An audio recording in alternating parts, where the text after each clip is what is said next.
All right, let's look at answering part B of this question now. So it says how many grams of the excess reactant remain after the reaction stops. Now you would have had to watch the first video to calculate all of this and go back to that question, but we're at the stage of excess reactant now. So we've determined that the excess reactant is oxygen. So our excess reactant is O2. So to find excess, I always look, well, how much was I given?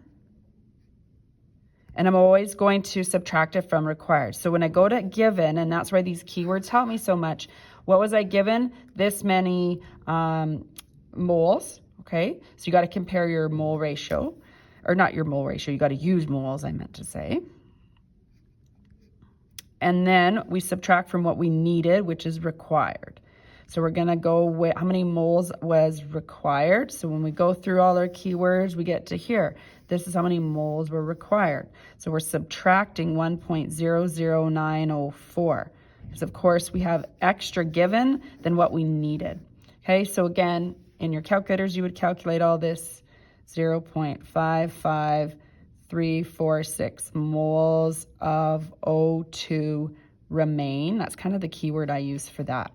Now, reading the question, and we can barely see it at the top here, it says how many grams. So we have to convert this to grams. So I'm going to have to move the paper a little bit to convert to grams. We're going to go mass is equal to number of moles times molar mass.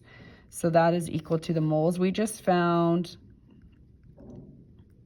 And then the molar mass is, of course, what are we looking at? Oxygen, right? So the molar mass is for oxygen. So 16 times 2 would give us the 32 grams per mole, right? So then we put that to 3 significant figures as well. So mass is equal to 17.7 grams of oxygen remain. So that's how much I would have left over in my reaction.